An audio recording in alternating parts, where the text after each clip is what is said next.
Hola hola les amis et bienvenue sur El Tarot de Malou. Dans cette vidéo, on va regarder ensemble vos énergies pour la semaine qui arrive, à savoir du 4 au 10 novembre 2024. Comme toujours, ne prenez que ce qui vibre avec vous, ce qui vous fait du bien, ce qui vous permet d'avancer, ce qui vous permet de comprendre peut-être certaines situations. Et si vous désirez approfondir, on se retrouve évidemment sur mon site letarotdemalou.com. Et petite exclue qui n'en est pas vraiment une, je propose les guidances de l'année 2025. Je les couperai d'ici quelques semaines, fin décembre, vous pourrez plus les prendre. Le but est de se préparer à l'année 2025 avec des prédictions et des conseils.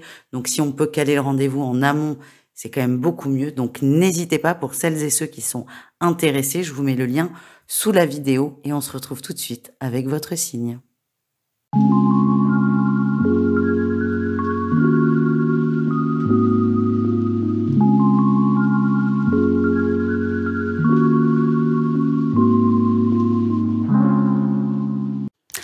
Les poissons, c'est à votre tour de voir vos énergies pour la semaine. J'espère que vous allez bien les amis. Et c'est plutôt une semaine rock'n'roll. Vous allez bien, vous êtes remonté à bloc, plein d'envie, plein de motivation et on va voir où cela va vous mener.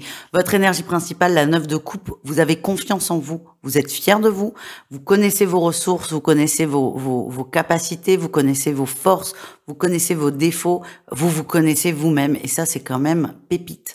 Parce que c'est cette connaissance de soi qui va vous aider à tout niquer, si vous avez envie de tout niquer, évidemment, mais vous connaissez vos limites, vous connaissez, et ça, c'est quand même un très bel atout, même si là, on n'est pas dans l'atout, pas encore. En tout cas, on démarre bien la semaine, on a envie, on croit en soi, et ça, c'est quand même pas mal.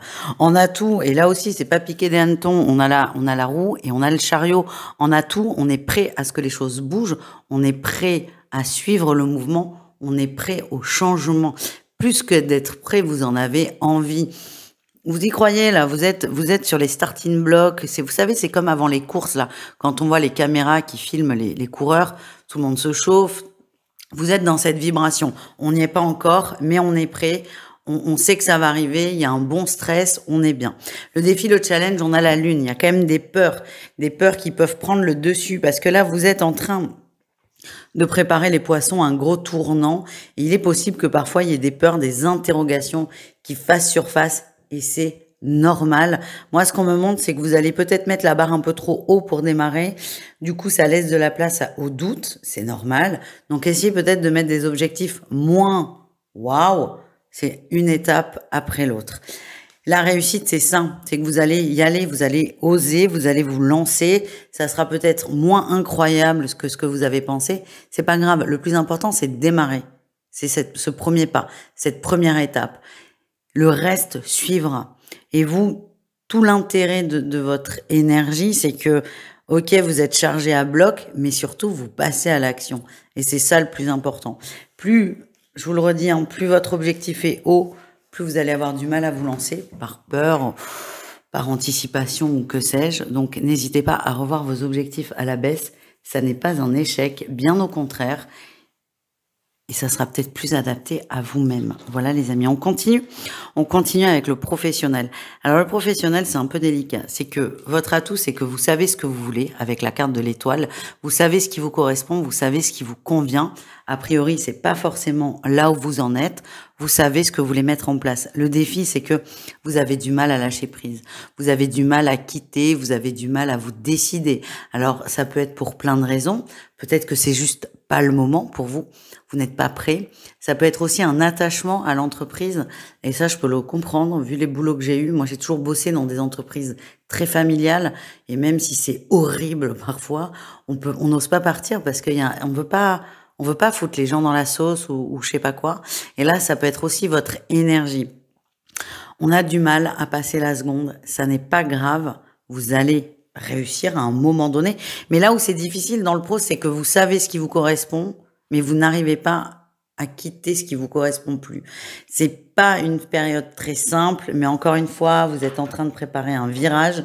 Il y a un tournant qui se profile. On n'est pas obligé de tout faire d'un coup. Là, vous êtes plutôt en préparation intellectuelle, en intégration. Les choix, vous les poserez bien assez vite.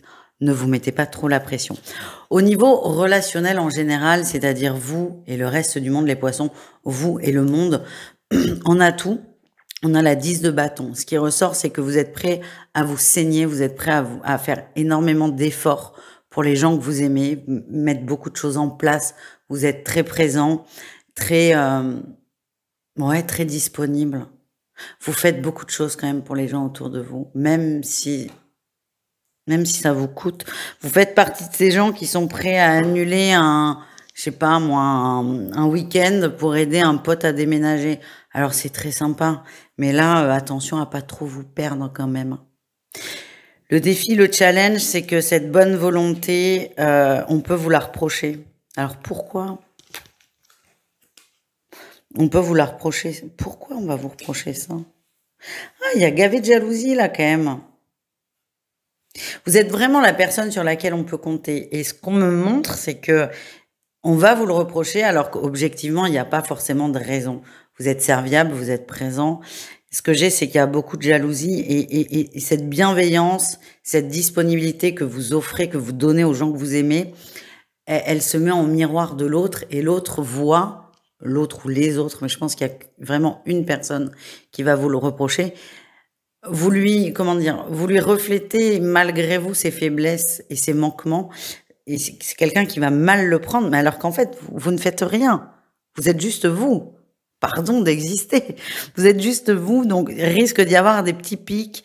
Pourquoi on me le met sous le nez? C'est pour, ça va vous affecter, ça c'est clair. Il y a un moment, on peut pas être insensible comme ça, mais c'est pour vous dire, ok, c'est l'autre un problème avec son image et pas la vôtre. Donc c'est fait peut-être pour vous aider à avaler la pilule, si je puis dire. On termine les poissons avec le sentimental. Comme toujours, je vous invite à privilégier votre signe lunaire. Les poissons en triangulaire, c'est un peu la désillusion là. On y a cru, on a espéré un changement de situation. Et c'est la désillusion totale et j'ai la sensation que ça va être verbalisé.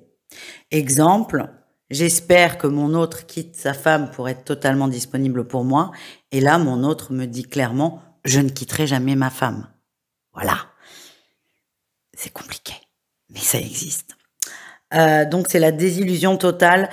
C'est très dur quand même à vivre, à avaler, à comprendre, à intégrer. Mais c'est nécessaire pour vous libérer de cette situation, de cette relation. Les choses sont dites, les choses sont posées. Vous acceptez ou pas. En tout cas, vous savez quel est l'état de la relation. C'est pas ce que vous pensiez. C'est là où ça va être difficile, mais au moins ça vous permettra d'avancer consciemment. C'est soit de quitter consciemment parce que ça ne me convient pas, ou soit de rester consciemment, tout en sachant que la situation n'évoluera pas. Vous avez les cartes entre les mains. Les couples, c'est compliqué, là, les couples poissons, on a la blessure, on a les blessures, on a la tour, tout est compliqué, c'est comme si vous mettiez des pansements sur une plaie béante. Ça marche pas. Ça marche même pas un peu. Il y a trop de choses là qui sont sous le tapis. Ah, c'est dur. Là, ce qu'on me demande, c'est vraiment d'aller à la source. Parce que là, c'est vraiment pénible, mais pour tout le monde, le couple, c'est pénible. Et je vois des situations où on démarre pour rien, on se met en colère sur un tout petit truc qui est, je sais pas, là, quelqu'un qui va mettre le couteau à gauche au lieu de le mettre à droite. Et là, on peut se mettre dans une colère noire pour ça. On est vraiment très à fleur de peau, très sensible. Et ce que j'ai, c'est que on vous demande de revenir à la source du problème, à la source de la blessure, et vraiment d'aller la nettoyer pour de vrai, une bonne fois pour toutes. On ne parle pas de rupture, on ne parle pas de fin de couple, pas du tout même. On me parle de à deux, aller nettoyer ce qu'il y a à nettoyer et vraiment tout faire pour que ça fonctionne. Après, ne prenez que ce qui vibre, hein, les amis. On termine avec les célibataires, le meilleur pour la fin, pour le coup, là, pour de vrai. Retour, et oui, je pense que c'est le plus beau tirage, là, les célibataires poissons. On a le retour de quelqu'un dans votre vie, dans votre énergie, c'est un grand oui. Les choses sont apaisées, les choses sont réglées, on est prêt à faire la paix, on est prêt à retenter l'expérience. on est prêt à casser notre célibat? Écoutez, vous me raconterez. Je vous embrasse les amis, je vous souhaite une excellente semaine et je vous dis à tout vite. Ciao!